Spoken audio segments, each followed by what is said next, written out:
Okay, man. So you have some work problem here. Earlier, yes, or today I was going to do some work problem, but he said not to because I had stuff on my basically had other stuff going on today.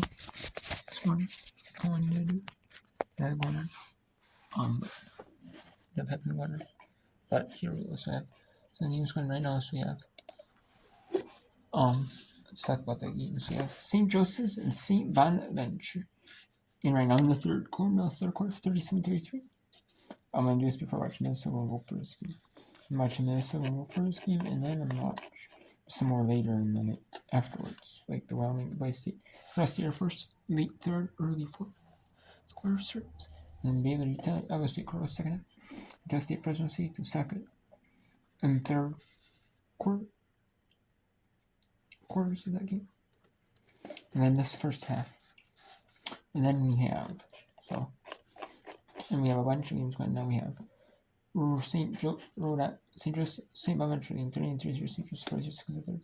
BCU down 3 to Rhode Island 28-25. The third one, third, 41-3. George Washington 30-20 over Duquesne 4-40-3. Boston University 51-41 with 144 in the third. Boston University winless in Patriot League play, trying to knock off Lehigh's win streak in Patriot League 4-0. Northern Kentucky 43-32 or 43-34 with 3:22 in the third, 7:16 in the third. Canisius 31-27 Niagara. Niagara is winless in overall and in league play. Canisius is winless in league play at 0-6. They're 2-13 overall. They beat Mercyhurst, who is winless at 10. They only have 2 wins in conference play in the NEC, the Northeast Conference. Wright State was a 6-0, so that's a better win. They have 2 wins against non-Division 1 opponents, but still they have 4 wins against, or 3. Even when the game they had 4 wins, they had 3 wins against Division 1 opponents. 2 out of conference, 2 non-conference wins, and then a conference win against Division 1 opponents. So. Yep, and then we have UN Charleston 37-30 against Yeshua Hampton, 54-46, number 14 Steel Pens. Yeah. Then number 10 TSU 12-6 or West Virginia, net 14 in the first score. Then we have Buffalo down big on Ball State, win 44-23. Georgia Southern 31-22 over Georgia State. Oh, the main 27 over Appalachian State. Oh, those last 2 right there. And then George Mason 12-7 over Chicago. Florida 18-17 over Davidson. Richmond 21-10 over Dane. Cincinnati 6-5 over UCF. Butler 16-6 over Providence. Marquette 25-7 over Siena. Oh, Washington 24-13 over Indiana. Winthrop 26-10 over Longwood. Presbyterian 12-10 over Wisconsin Upstate. Radford 16-8 over Dartmouth 152 in the first. Navy 22-6 over American University. Wright State 12-9 over Williamson State. Cleveland State 12-10 over Trent University. Green Bay 21-12 over California after 1. Ohio 18-14 over Kansas State. Ohio 15-11 over Eastern Michigan. Toledo 15 over Northern Illinois. 16 over Bowling Green over Western Michigan. And then earlier in Kids Day, there's some Kids Day games. St. Louis defeated beat LaSalle in their Education Day. Kids Day, Field Trip Day, whatever you want to call it. 66-57 St. Louis versus Iona wins theirs over Merrimack, 58-51. Marion stuns Colgate. Colgate had a comeback, tried to make a comeback. They were down 10. But they couldn't do it. But beats Colgate in theirs, 50-47. Massachusetts defeats winless in the Mid-American Conference, Akron. They're 0-4 that game. They're 0-5 now, with Massachusetts going to 4-1. 82-68. Fairfield goes to 7-0 in the Metro and Catholic Conference and beats Marist in their kids game, 63-49. Manhattan wins their kids game, 68-59. So Sacred Heart 70-58. Siena had lost in their kids day game against Ryder, and they played and they lost another one, the Saturday game. They lost this kids day game to Sacred Heart Southern Miss beats Texas A&M 76-62, and then San Diego State goes to 7-0 in theirs with a 73-56 win with that big fourth quarter 23-9. And then 62-49 Lafayette over Bucknell, and Army 61-46 over Holy Cross.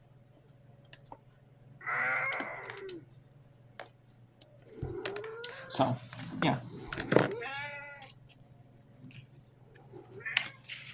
And then we have St. Joseph's 30, St. Bonaventure 39-23 St. Joseph's.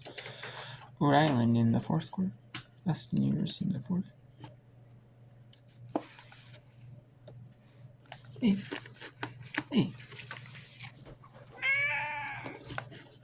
And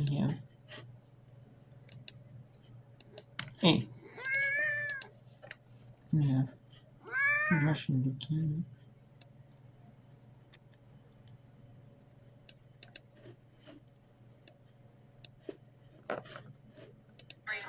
Just not. Yeah, Kinesis in the break, so let's go to George Washington Duquesne for the final minute and 30 to go. George Washington up to 13 with a minute 20 to go. Minute 20 to go. Good break the board. It's for the reverse layup. Couldn't get that one to fall either. This is not NBC Sports Center in Pittsburgh. Back down the way. Lewis sends it out to Sims. Sims to Fury. AT&T Sports Center Pittsburgh. And we have a stop. With AT&T Sports Center Pittsburgh. This is on. They have NBC Sports Philadelphia, but Pittsburgh is one of the Pittsburgh teams. There's local college teams as well. The Division One college teams, but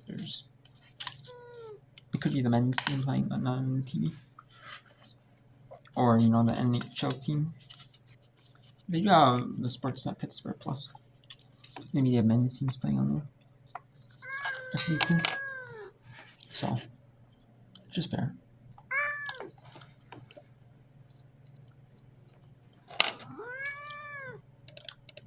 Send her up to the line. If you're looking at team fouls throughout the game, 13 committed fouls by Duquesne, only 8 have been called against George Washington. And when you're playing a team that is a very strong free throw shooting team, you do not want to give them opportunities. Becker at the line, and you said this is for the most part, a pretty good free throw shooting team. Hits that second shot. Up to a 14-point lead here, under a minute to go in the third. Bordas and company. Here comes Bordas. Up it goes and puts it in. I love it. I'm thinking how this possession was going to play out. Who's going to start stepping up and taking the identity of this team? And that's Bordas. She's only a freshman, but you can see that she's a competitor. She wants that ball in her hand. And great job taking the ball to the rim. Great pull up, able to connect on the foul. Ready to convert for 3. Trying to pull the team to back to 11. That's good. Fury trying to throw it in play. Gets it out. Up to Sims. Duquesne applying the press here. 46 seconds to go, and Sims down the board out to Wilson, trying to split the defense, goes underneath. Lewis trying to find someone, can't. And it's going to be Wilson with a long shot that was good, but that's going to be waved off. Fortunately, George Washington gets stuck underneath, was nowhere able to get a shot off, gets called for a 3-second call, allowing Duquesne another chance to shorten this deficit. Faith Walker into Bordas, lays it up, can't get it to roll in that time, however. Left attempt there by Bordas, won't fall. Yeah, great cut by Bordas. She makes a great read. Walker gets it to her. They're going to call her on that charge. I think that's a little questionable. I don't know if Wilson was there in time. Nonetheless, they're going to get Bordas on that. Big momentum. Yep, sure. Sims will look to put it in play. Alley-oops it out. Got Lewis breaking, unattested for the 2. Great job making a read for George Washington. All of Duquesne was up. Go long. And it's going to be a layup put up and in that time by Gabby Medley for 2 points for Duquesne, down by 11 here. Fury inside, lost it, loose on the floor. Blackford takes a last-second slingshot down the floor as time runs. All right, now we have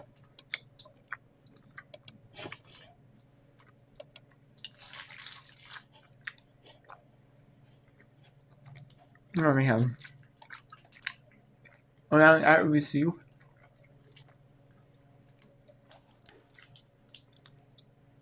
$33-30 here.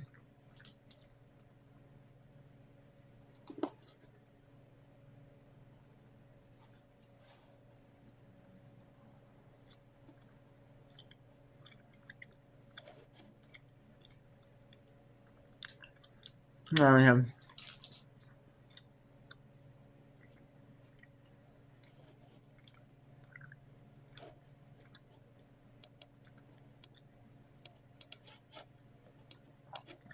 let's go Rhode Island at VCU here. Rhode Island is on the cusp of getting 14 to a really solid mid-major in the country. Now on the verge of getting upset. I only lost to Rutgers, 68-69, and Princeton, 67-15. They beat ranked NCAA at that time. NCAA was 12-5 as well, so.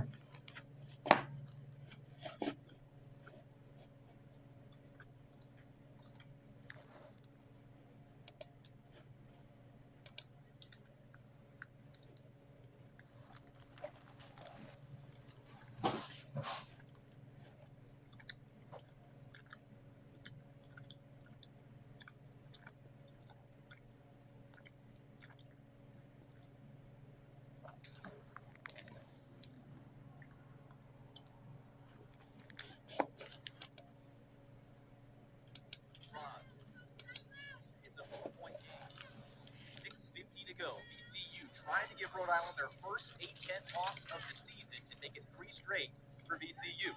McKenna White, couldn't get the puppies lined up. She was running out of control and just threw it up and couldn't get it to go. That was the right idea, though, on the pass. I think she was so surprised that she was wide open, it kind of threw her off. And Brooklyn Gray knocks down a 3.